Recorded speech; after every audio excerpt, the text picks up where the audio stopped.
Hello everyone. Today we are going to discuss poverty. Its measures taken by the government for poverty alleviation. Suggestions for removal of poverty, part 2. So, I Rajni Goyal, Assistant Professor of Economics, Government College Chichroli, Yamunanagar, present this topic which is a part of BA third year 5th semester Indian economy. In previous video, I explained what is poverty, what are the causes of poverty, and in this video we will do measures of poverty and suggestions. So एक just आपको एक glance बता दूं कि poverty क्या है और उसके डिफरेंट कॉजेज हमने क्या किए थे. तो poverty its meaning ways and poverty line. So poverty या निर्धनता या गरीबी क्या है? It is the inability to get minimum standard of living, that is food, shelter and clothing. Poverty या निर्धनता का मतलब है कि अगर किसी के पास न्यूनतम जो आवश्यकताएं हैं जिंदगी जीने के लिए, जीवन की जो आवश्यकताएं हैं, अगर वो उनको भी प्राप्त नहीं कर पा रहा, दैट इज रोटी, कपड़ा और मकान, तो उसे हम निर्धनता कहेंगे. It can be explained in two ways, absolute poverty and relative poverty. निरपेक्ष निर्धनता और सापेक्ष निर्धनता. निरपेक्ष निर्धनता से हमारा अभिप्राय है कि जब हम गरीबी को या निर्धनता को per capita intake of calories और मिनिमम लेवल ऑफ कंजम्पशन से मेजर करते हैं कि एक व्यक्ति ने पर कैपिटा कैलोरी कितनी इनटेक की है, या उसने न्यूनतम कैलोरी कितनी ली है, या उसका न्यूनतम एक दिन का खर्चा कितना है. ये सब कुछ हम पिछली वीडियो में डिस्कस कर चुके हैं, तो आप उसे देख सकते हैं.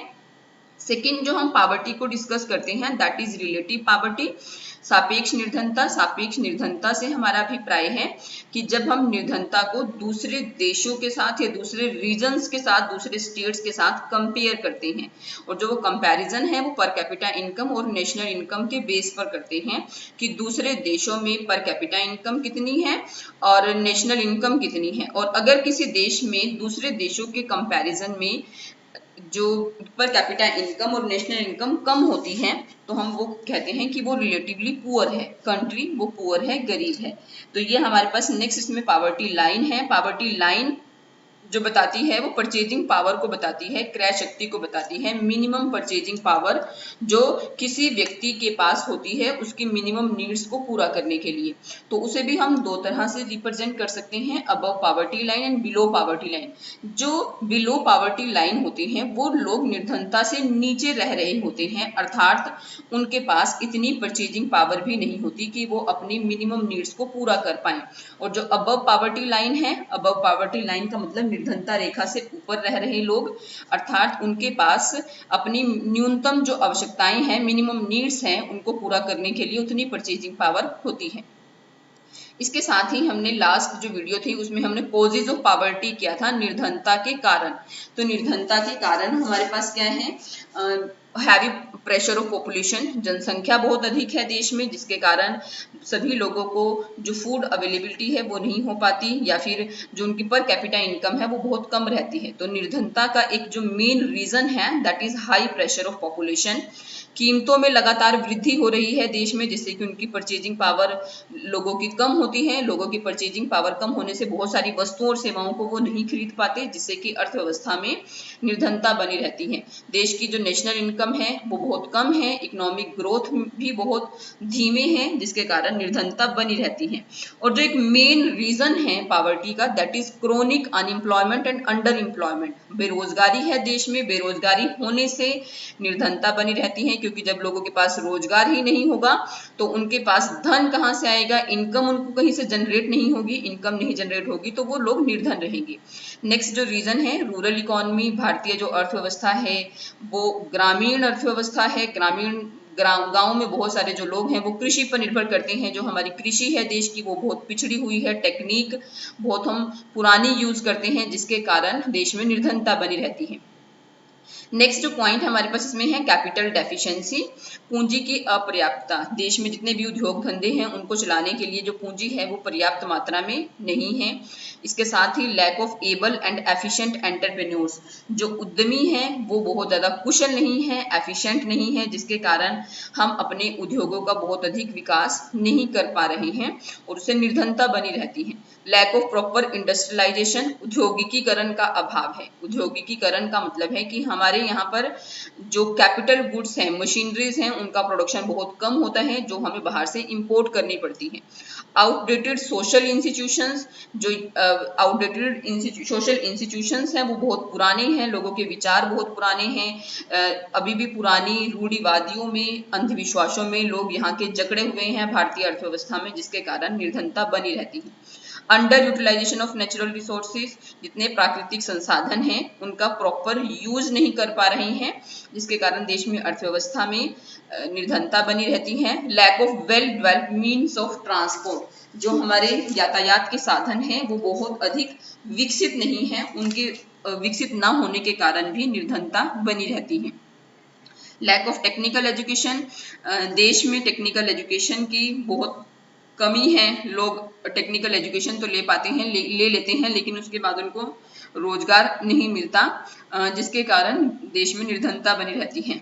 पुअर वर्क कल्चर, जो वर्क कल्चर है वो बहुत पुअर है, अर्थात लोग काम करते हैं लेकिन उसके बाद 2 दिन काम करने के बाद वो आराम करना पसंद करते हैं, जिसके कारण वो निर्धनता बनी रहती है। इन सभी पॉइंट्स को मैंने जो अपनी पिछली वीडियो है उसमें 1 बाय 1 सभी को अच्छे से डिस्कस किया है, आप वहां से इसको देख सकते हैं कि निर्धनता के हमारे मेन कारण है। क्योंकि हमारा जो ये वीडियो है वो हमारे पास इसके पावर्टी को दूर करने के लिए सरकार द्वारा उठाए गए कदम और उसके सुजेशंस पर है, तो इसलिए मैंने जो कॉजेज ऑफ पावर्टी है और पावर्टी का मीनिंग है उसको जस्ट आपको ऐसे ही एक बार बताया है कि हमारे देश में क्या क्या इसके रीजंस हैं।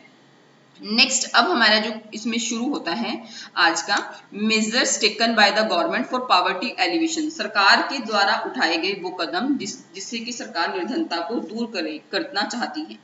तो इसमें हमारे पास है Mahatma Gandhi national rural employment guarantee act, MNREGA जिसे हम कहते हैं। आजकल ये बहुत ज्यादा उसमें है कि हम सारे के सारे, जैसे कि कोविड-19 का पीरियड भी चल रहा है, कोविड-19, तो उसमें हम ये कहते हैं कि अगर सरकार एम्प्लॉयमेंट देना चाहती है तो वो मनरेगा के थ्रू रूरल ग्रामीण क्षेत्रों में लोगों को मनरेगा के थ्रू, क्योंकि बहुत सारे जो उद्योग धंधे हैं वो बंद हो चुके हैं, रोजगार बहुत कम हो रहा है, तो सरकार के लिए यहाँ पर एक बहुत बड़ी एक तरह से मुश्किल का सामना करना पड़ रहा है कि सरकार लोगों को एम्प्लॉयमेंट किस तरह से दे, तो वो मनरेगा के थ्रू देती है। अभी हम इसको फर्दर डिस्कस करेंगे कि ये है क्या। इंदिरा आवास योजना, प्रधानमंत्री ग्राम सड़क योजना, सड़कों से सारी जो गांव की सड़कें हैं उनसे सारे शहरों को जोड़ना। अंत्योदय अन्न योजना, integrated child development service scheme, Jawahar रोजगार योजना, संपूर्ण ग्रामीण रोजगार योजना, स्वर्ण जयंती शहरी रोजगार योजना, प्रधानमंत्री जन धन योजना। तो ये सारी योजनाएं ऐसी हैं जो सरकार के द्वारा चलाई गई हैं पावर्टी को दूर करने के लिए, पावर्टी को रिमूव करने के लिए। और अगर हम एक चीज इसमें देखें तो ज्यादातर जो योजनाएं है ना वो रोजगार योजना।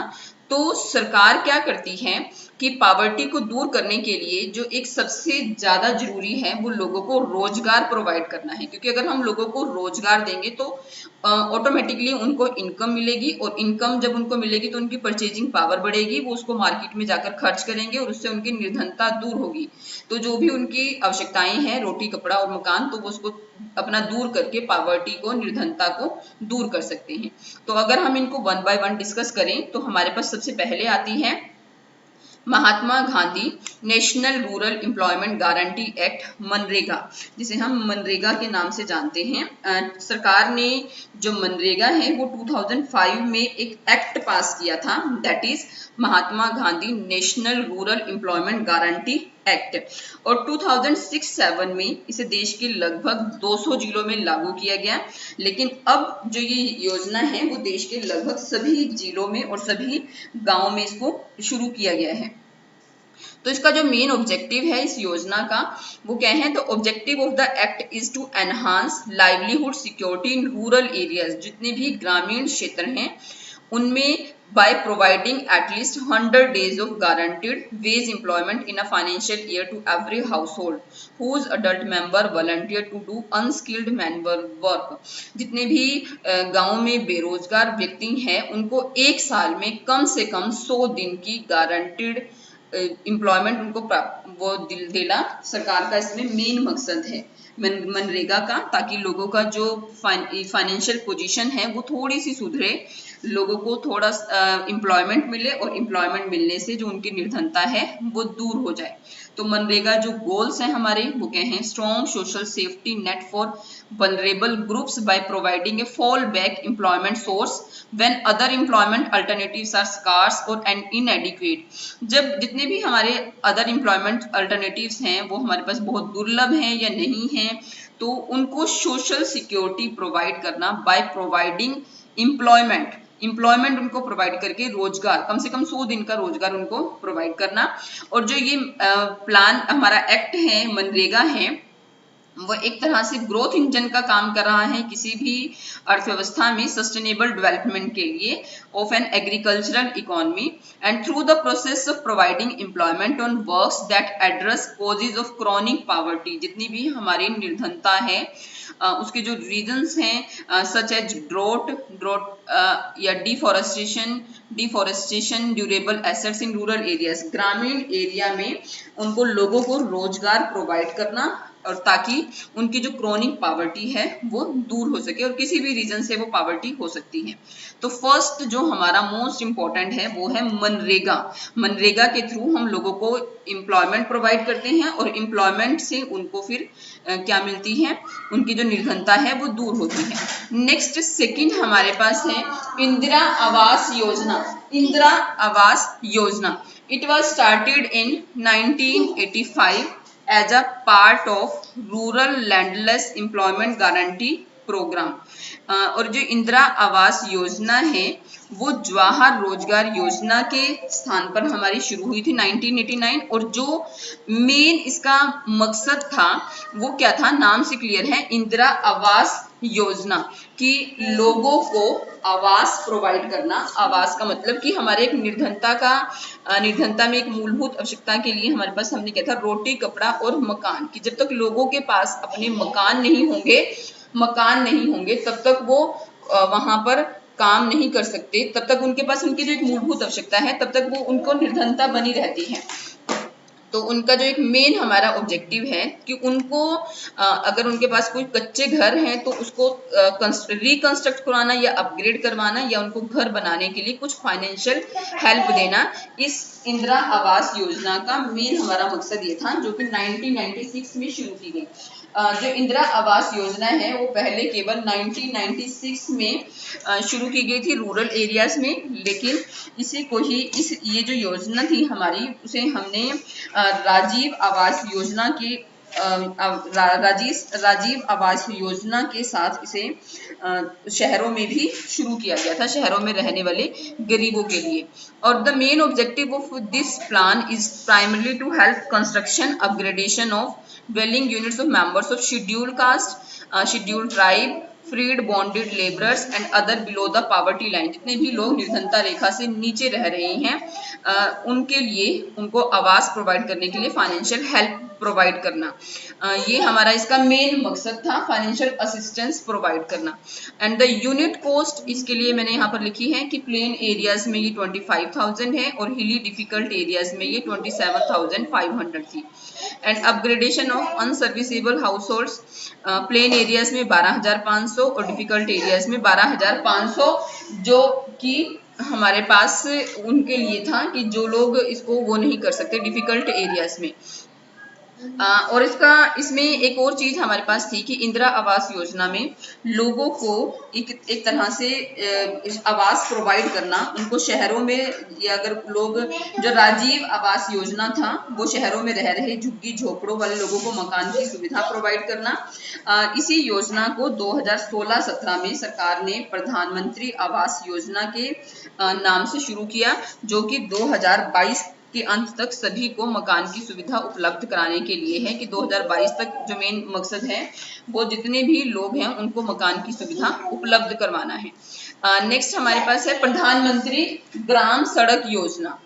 जो प्रधानमंत्री ग्राम सड़क योजना नाम से क्लियर है कि इसमें प्रधानमंत्री गांव को इस तरह की सड़क से जोड़ना कि वहां पर सड़कों का भी निर्माण हो, रोड कनेक्टिविटी हो, और उसके साथ साथ जो अनकनेक्टेड विलेजेस हैं उनको शहरों के साथ जोड़ना। और दिस जो ये योजना थी is under the authority of ministry of rural development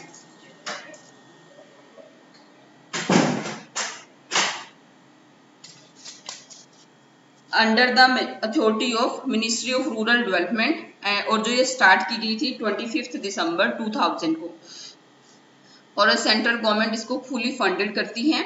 और जो प्रधानमंत्री सड़क योजना थी उसका एक मेन जो हमारा मकसद था वो गांवों को शहरों से जोड़ना तक, क्योंकि हमने एक रीजन किया था कि जो मेन इसकी पावर्टी का एक मेन रीजन ये भी था कि जो लोग हैं वो अपने जो भी उनके पास फार्मर्स हैं, अगर किसान लोग हैं तो अपनी फसल को वो शहरों तक नहीं लेकर आ सकते ड्यू टू जो कनेक्टिविटी है, ये सड़कों से कनेक्टिविटी है वो बहुत कम है और जो कंडीशंस हैं रोड्स की वो बहुत ज़्यादा ठीक नहीं है।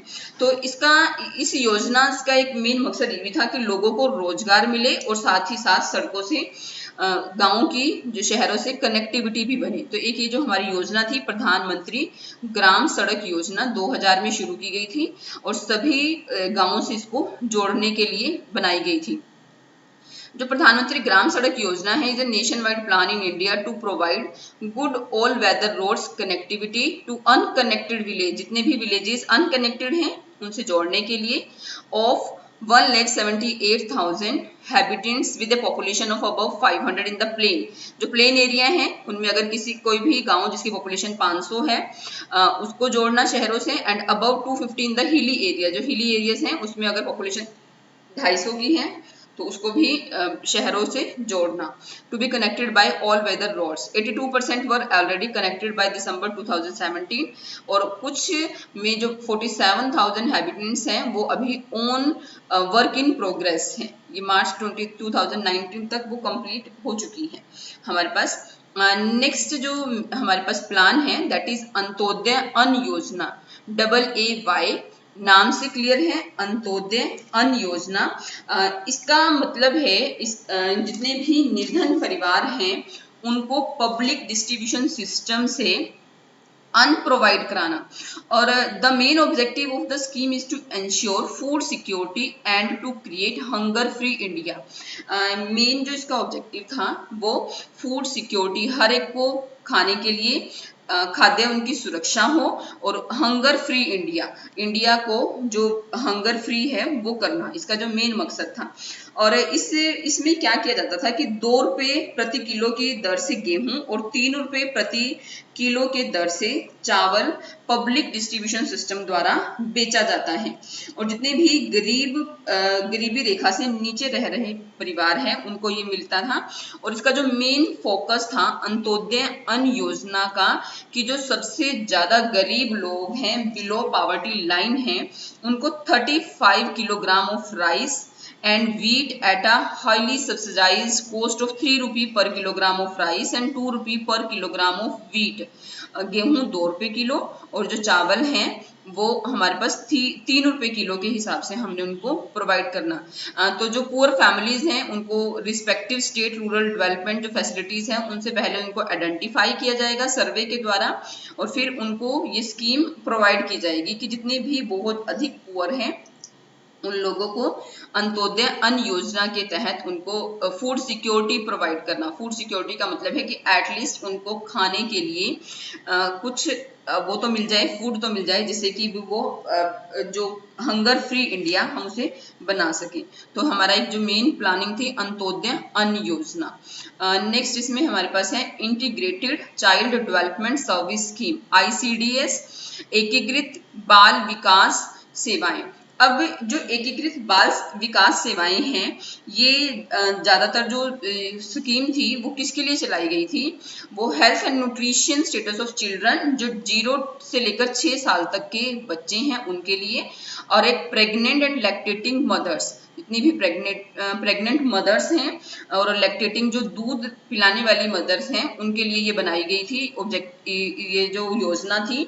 और जितनी भी ये योजना है ना वो ज़्यादातर आंगनबाड़ी के द्वारा, ताकि जो 0 से 6 ईयर्स के लिए जितने भी हैं उनको सारी फैसिलिटीज प्रोवाइड की जाए। अगर हम अपने आसपास देखें जितनी भी आंगनबाड़ीज हैं वो अगर कोई भी प्रेग्नेंट लेडी है या 0 से 6 ईयर्स के जितने भी बच्चे हैं उनके लिए फूड हर रोज वहां पर मिलता है, वहां पर उनके लिए राशन मिलता है।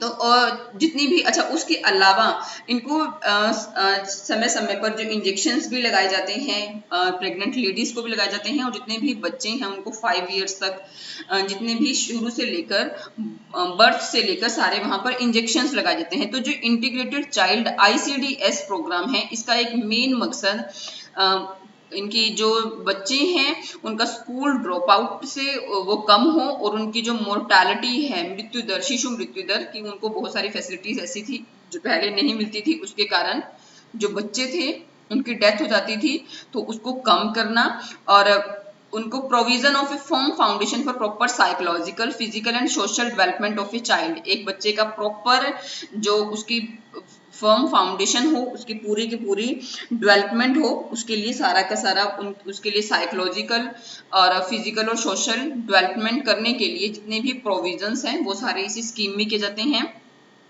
मैटरनल एजुकेशन दी जाती है प्रेग्नेंट लेडीज को, capacity to look after her own health and nutrition and that of her family, की वो अपनी फैमिली को किस तरह से रख सकती है। प्रॉपर कोऑर्डिनेशन बनाया जाता है, policy and implementation among various department and programmes aim to promote child development.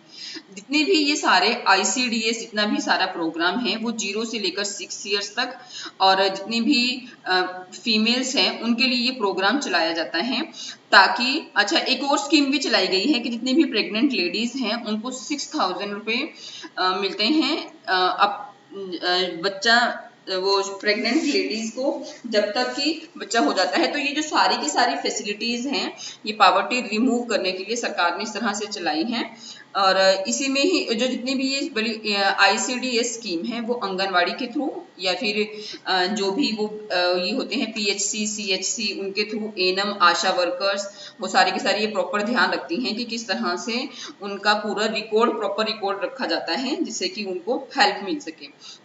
Next हमारे पास है जवाहर रोजगार योजना।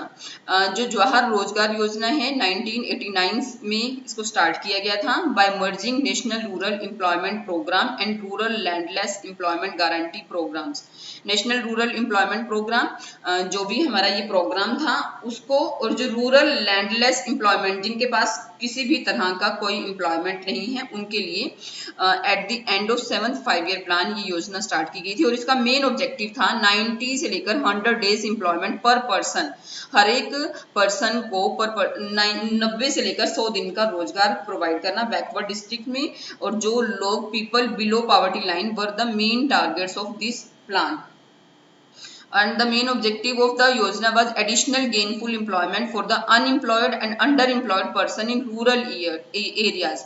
जितने भी अनएम्प्लॉयड पर्सन है या अंडर एम्प्लॉयड पर्सन हैं उनको रूरल एरियाज में रोजगार प्रोवाइड करना और उनको एम्प्लॉयमेंट को उनकी बनाए रखना, ताकि जब जितना भी हम ज़्यादा लोगों को एम्प्लॉयमेंट प्रोवाइड करते हैं उसी से ही लोगों को इनकम मिलती है और इनकम से उनकी जो पॉवर्टी है वो दूर होती है। तो जो हमारा जवाहर रोजगार योजना है इसका जो मेन मकसद था वो भी 90 से लेकर 100 दिन तक उनको रोजगार प्रोवाइड करना था। नेक्स्ट हमारा है संपूर्ण ग्रामीण रोजगार योजना।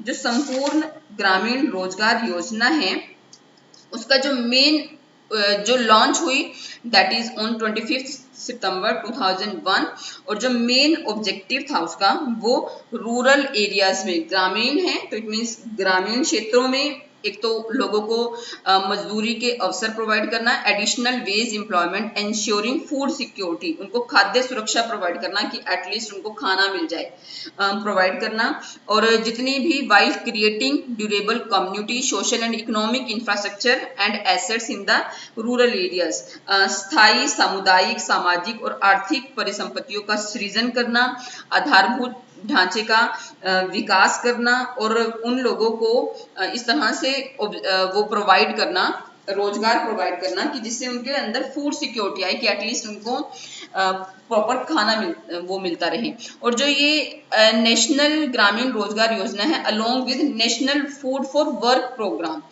National food for work programme, ये योजना ज्यादातर पिछड़े जिलों में शुरू की गई थी और इसका जो मेन मकसद था वो कार्य के बदले भोजन मिलना, कि एटलीस्ट जितना वो काम करें और उसके बदले में उनको भोजन मिल जाए। तो इसका एक मेन मकसद होता है कि लोगों को खाद्य सुरक्षा प्रदान करना, कि उनके पास एटलीस्ट भोजन तो हो ही हो।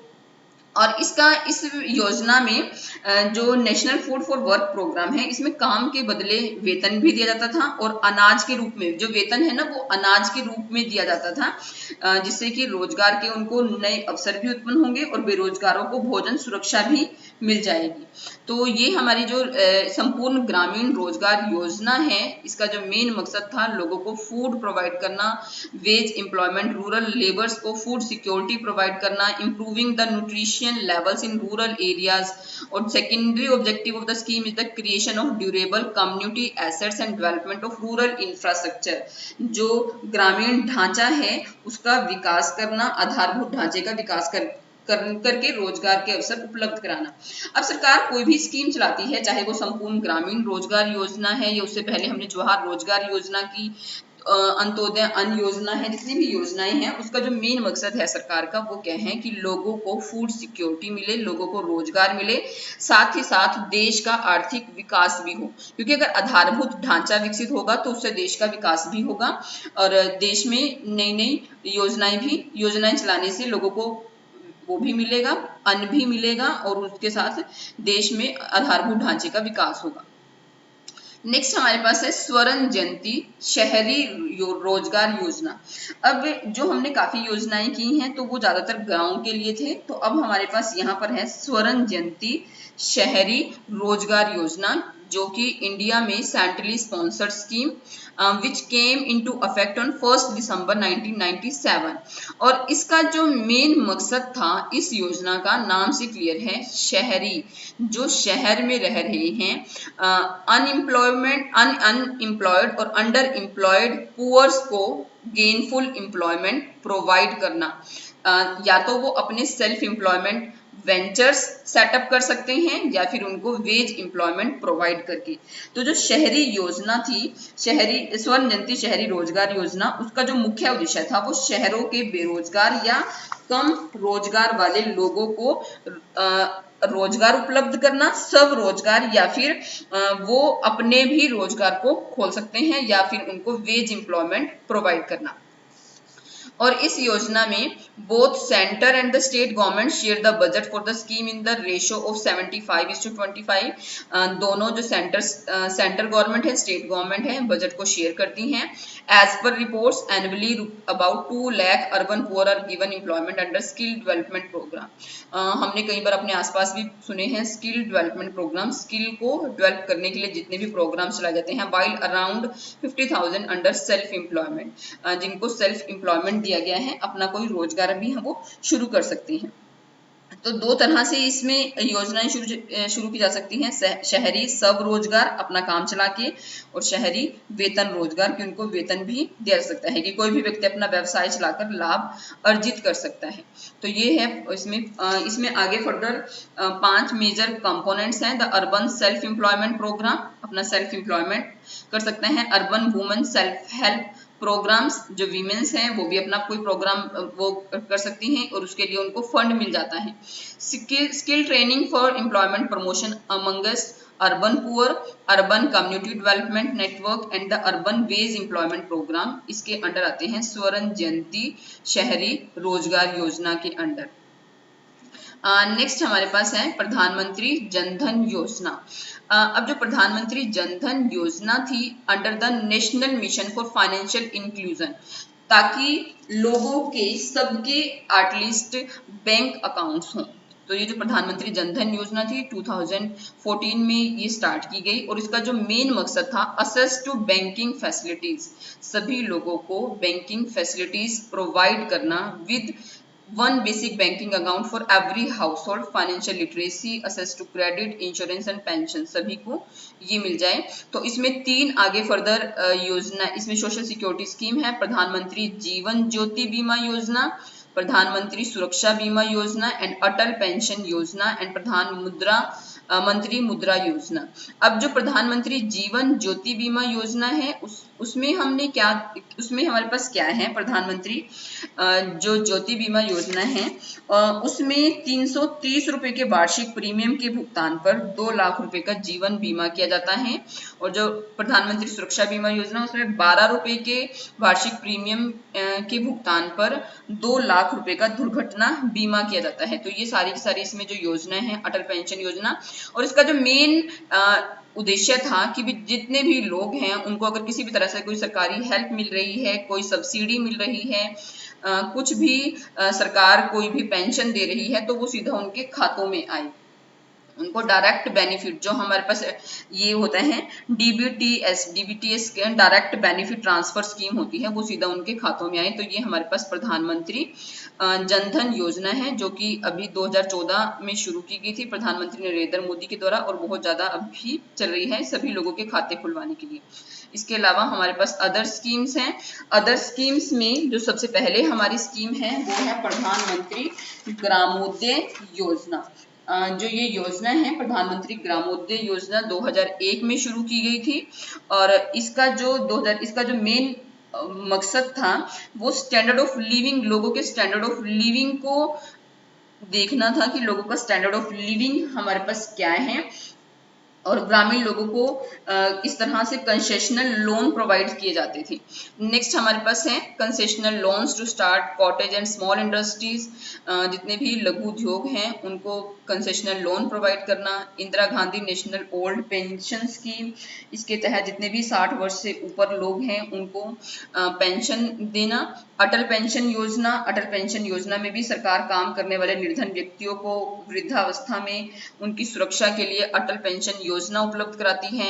आम आदमी बीमा योजना, आम आदमी बीमा योजना उन पर्सन्स के लिए है जो बिलो पॉवर्टी लाइन है, तो परिवार का कोई मुख्य सदस्य है या जो कमाऊ सदस्य है उसका बीमा किया जाता है, और जो प्रीमियम है वो बहुत कम 200 रुपये प्रीमियम है, और अगर उसकी डेथ हो जाती है, एक्सीडेंटल डेथ हो जाती है तो या मृत्यु होने पर उसको 30,000 रुपये सरकार के द्वारा दिए जाते हैं। डायरेक्ट बेनिफिट ट्रांसफर स्कीम, इसका मतलब वही है कि जितना भी कोई भी स्कीम है उसका जो बेनिफिट है वो डायरेक्ट उनके खातों में जाएगा।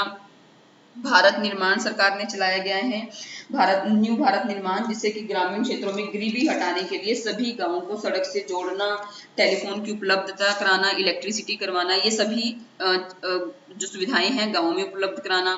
Mid day meal scheme use की गई, सभी जो स्कूल हैं उसमें मिड डे मील स्कीम चलाई गई। मिड डे मील का जो मेन उद्देश्य है वो है कि बच्चों को एटलीस्ट पूरा न्यूट्रिशन मिले। जन सुरक्षा योजना, जन सुरक्षा योजना का मतलब है कि उनको जितने भी लोग हैं जिनका खाता है उनको सिर्फ 12 रुपए वार्षिक प्रीमियम के भुगतान पर 2 लाख का दुर्घटना बीमा और 330 रुपए के भुगतान पर उनका 2 लाख का जीवन बीमा किया जाता है। तो ये सारी ऐसी स्कीम्स हैं जिसके द्वारा सरकार क्या करती है कि निर्धनता को दूर करने के लिए काम करती है। नेक्स्ट हमारे पास इसमें है suggestions for removal of poverty, कि उसके क्या क्या सुजेशंस हैं। तो जितने भी हमने कॉजेज किए थे तो उन्हीं से रिलेटेड हमारे पास सजेशंस हैं कि अगर हम एग्रीकल्चर की डेवलपमेंट कर दें तो फिर वो हम पॉवर्टी को रिमूव कर सकते हैं। गुड्स हमें इतनी मास कंजम्पशन में प्रोड्यूस करनी चाहिए ताकि सभी को ही वो गुड्स मिल जाएं। प्राइसेस बहुत ज़्यादा इंक्रीज नहीं होने चाहिए, जो पॉपुलेशन है वो बहुत ज़्यादा इंक्रीज नहीं होनी चाहिए। एम्प्लॉयमेंट उसको बढ़ाने के लिए हमें और ज़्यादा कुछ नया काम करना चाहिए, नई स्कीम्स लानी चाहिए। जो हमारे टेक्निक है, प्रोडक्शन की टेक्निक्स हैं वो चेंज की जानी चाहिए। जो पब्लिक डिस्ट्रीब्यूशन सिस्टम है वो बहुत इफेक्टिव होना चाहिए। Increase in the productivity of labour, जो लेबर की प्रोडक्टिविटी है वो इंक्रीज होनी चाहिए। Social schemes for rural development, ग्रामीण की जितनी भी हैं उनके लिए अलग अलग नई नई स्कीम्स आनी चाहिए। गाँव का बहुत अधिक विकास करना चाहिए, और जितने भी पॉवर्टी एलिवेशन प्रोग्राम है उनकी प्रॉपर इम्प्लीमेंटेशन होनी चाहिए, इफेक्टिव इम्प्लीमेंटेशन होनी चाहिए, जिसके कारण जिससे हम वो कर सकते हैं, उनका और ज्यादा अधिक विकास कर सकते हैं। तो these are the different measures of measures थे हमारे पास पॉवर्टी एलिवेशन के and suggestions for removal of poverty. So thank you very much. ये हमारे